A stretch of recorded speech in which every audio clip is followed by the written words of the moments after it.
vai chegar amanhã.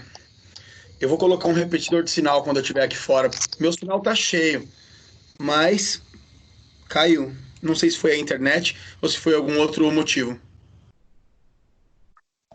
Tá bom? Tem. Então, pessoal, deu mais ou menos para entender qual é a linha do projeto de atualidades desse mês? Deu. Deu?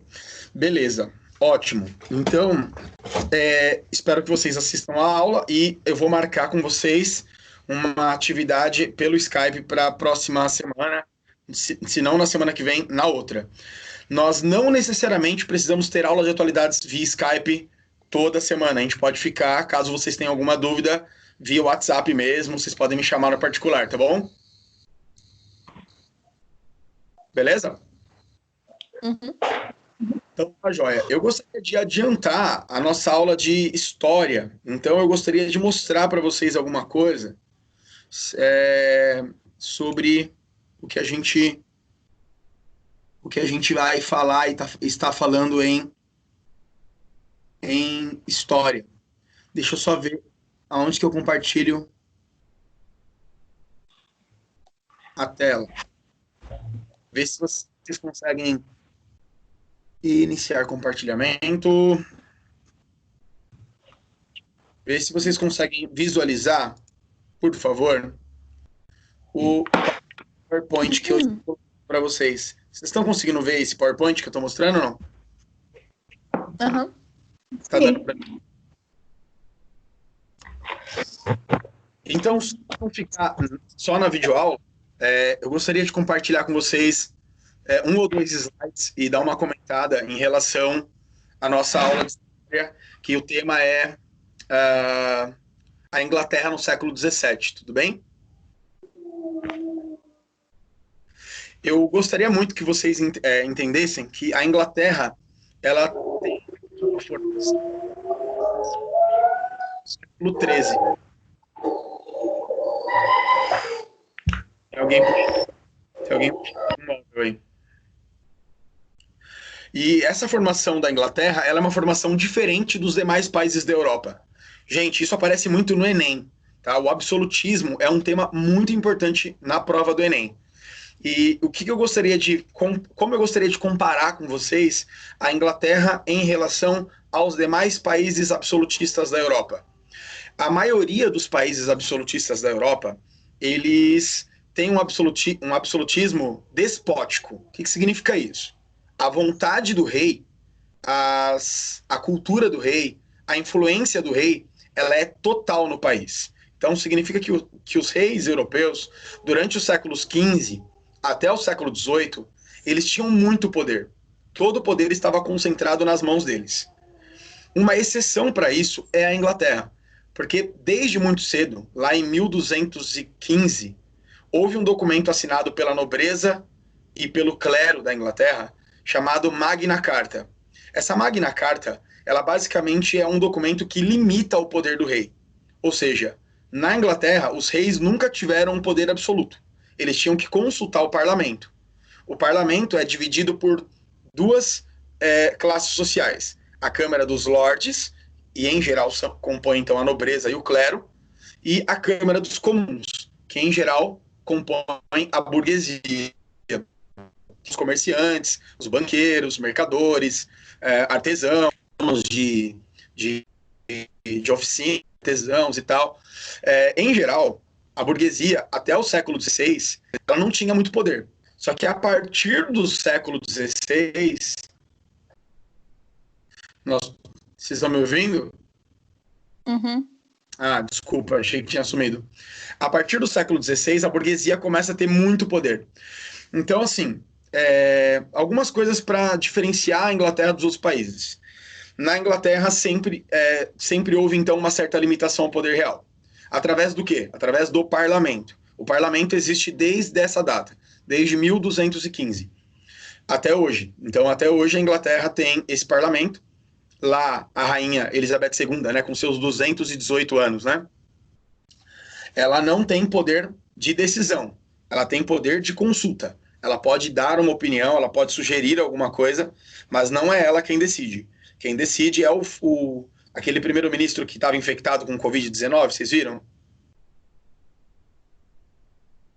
Gente? Sim.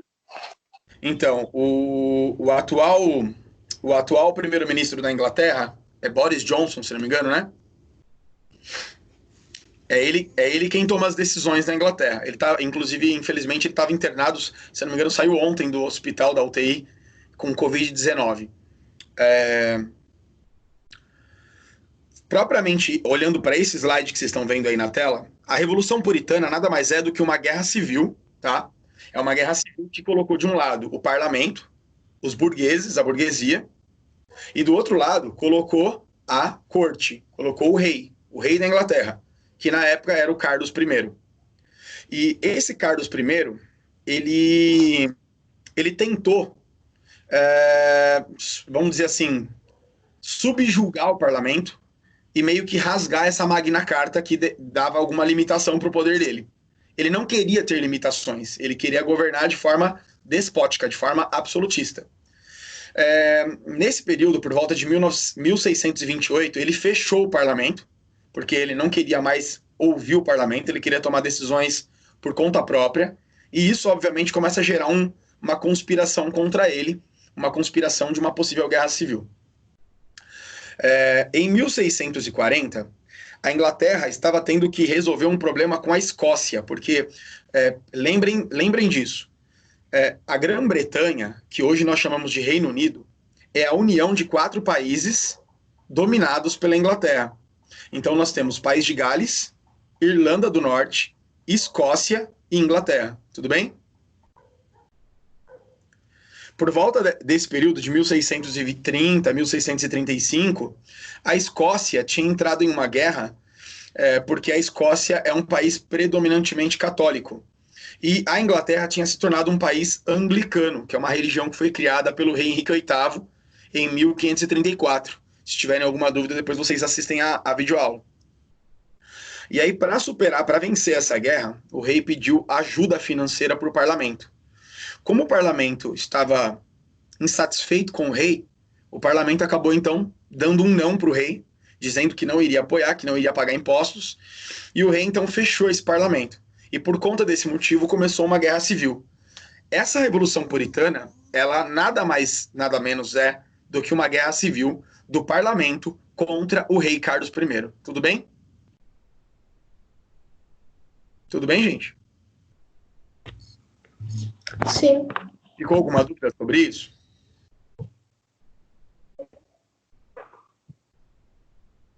Alguém tem alguma dúvida sobre essa questão, não? Não? Não. Vocês estão me ouvindo bem? Sim. Tá. Então, beleza. Quem que participa nessa guerra civil, né? De um lado, nós temos a nobreza, a igreja e o rei, somado à alta burguesia, que são os burgueses mais enriquecidos, e formando, então, os cavaleiros. Do outro lado da guerra civil, nós temos o parlamento, que é representado basicamente pela Câmara dos Comuns. Quem é a Câmara dos Comuns? São a burguesia mercantil, são os comerciantes em geral. Essa guerra civil, ela começa em 1642 e ela termina 7 anos depois, em 1649, com a vitória do parlamento, com a vitória da burguesia. Por que essa revolução é chamada de puritana, pessoal? Ela é chamada de puritana porque os burgueses eram calvinistas, eles eram evangélicos, seguidores das ideias protestantes de João Calvino. Então eles tinham deixado de ser católicos e tinham se tornado protestantes. A palavra protestante no Brasil é sinônimo de evangélico, tudo bem? Tudo. Então, beleza. Essa guerra civil, ela caminhou para a morte do Carlos I. Ele acabou sendo executado e foi, então, decapitado, perdeu a cabeça, em 1649. Depois disso, a Inglaterra passa a ser governada por uma república, tá? Que é a República de Oliver Cromwell. E ela vai ser governada por Oliver Cromwell até a sua morte em 1653. O que eu gostaria de falar para vocês durante esse período? Para resumir essa aula, basicamente, até porque vocês podem assistir depois a videoaula. Durante esse período, gente, a Inglaterra cresceu muito economicamente. Ela investiu muito na construção naval, então ela passou a ter uma marinha muito poderosa. Ela cercou as terras que antigamente eram chamadas de terras comuns, que eram terras que os camponeses, os servos podiam utilizar. A Inglaterra começa, os nobres começam então a expulsar esses servos dessas terras, e a Inglaterra passa a produzir muita lã, muita, vamos dizer assim, cabeças de cabra, de carneiro, para produção de tecidos, produção de lã. E essa produção de lã, gente, imagina que era como se fosse, sei lá, uma produção de celular lá em 1650. Era um produto tecnológico, era um produto que você precisava ter uma máquina para fazer. E quem obviamente, dominasse essa produção de lã, dominaria a principal economia do mundo naquela época. Então a Inglaterra começou a dominar esse setor e acabou se tornando uma grande potência mundial. Teve uma guerra contra a Holanda, que era a maior potência marítima do mundo, e a Inglaterra vai vencer a Holanda nessa guerra, por volta de 1652, mais ou menos. E ao vencer a Holanda, os ingleses então assumem como o país mais poderoso maritimamente. Tá claro isso para vocês?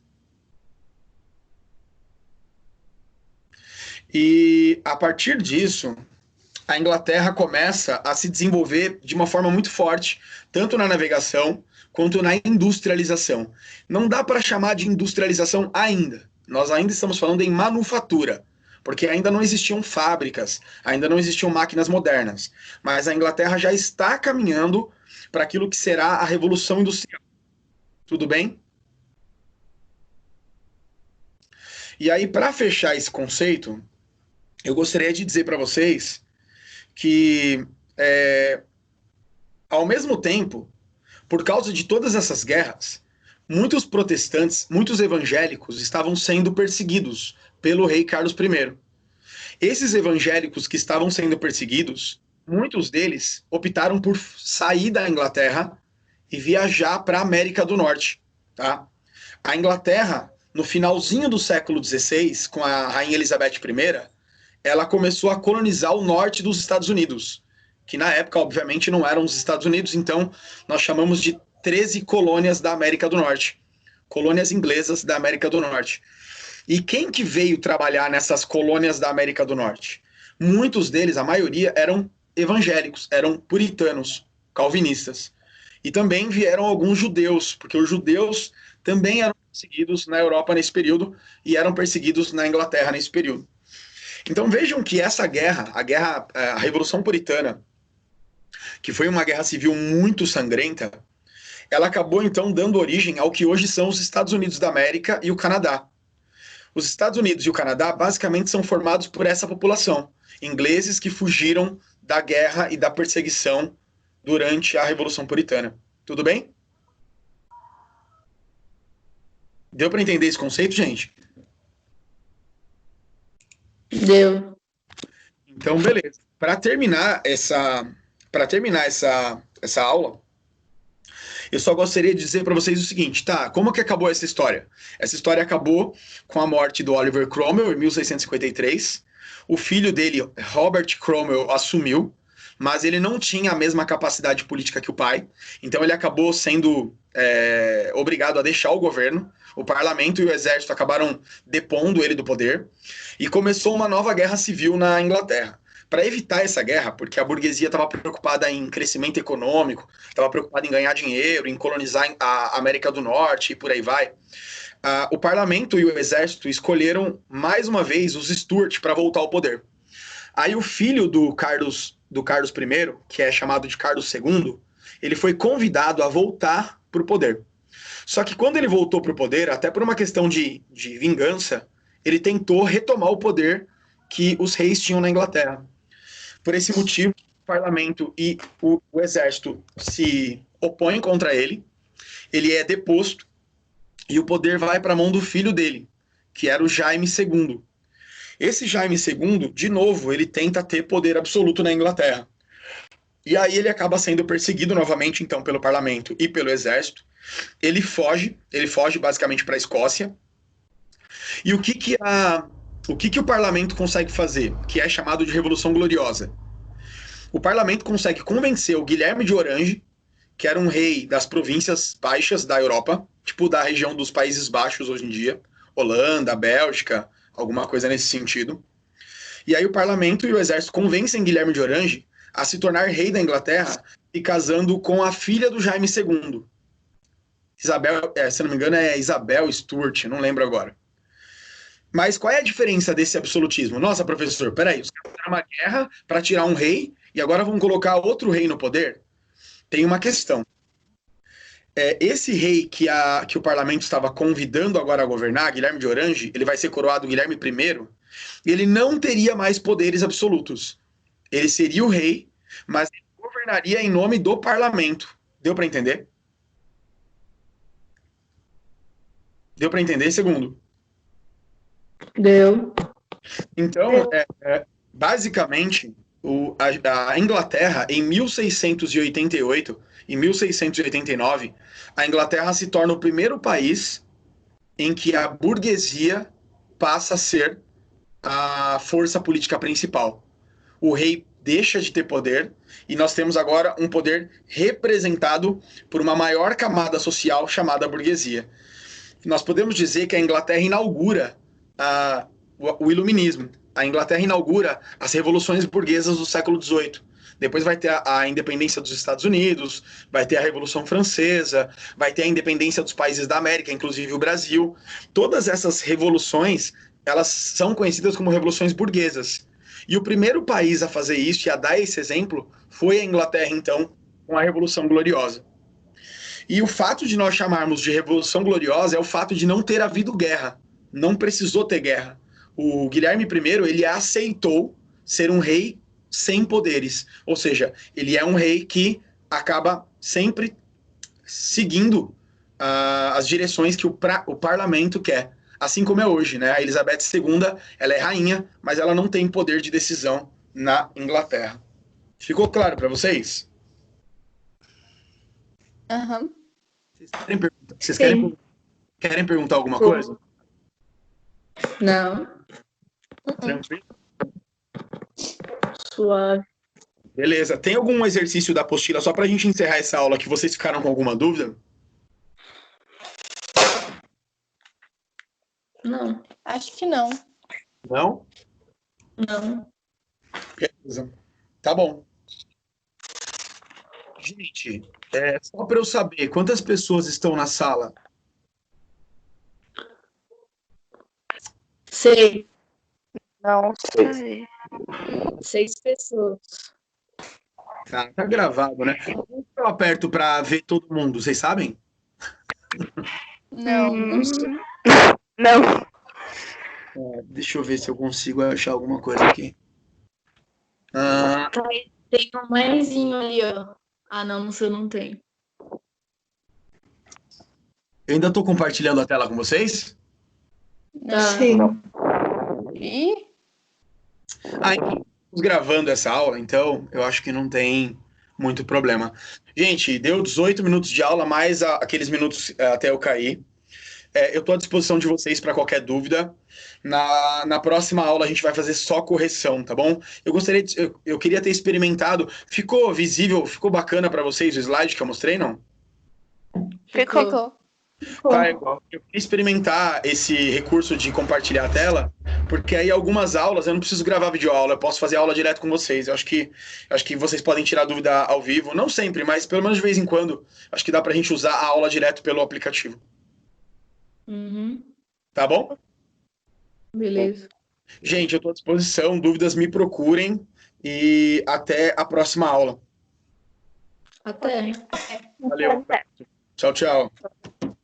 Tchau.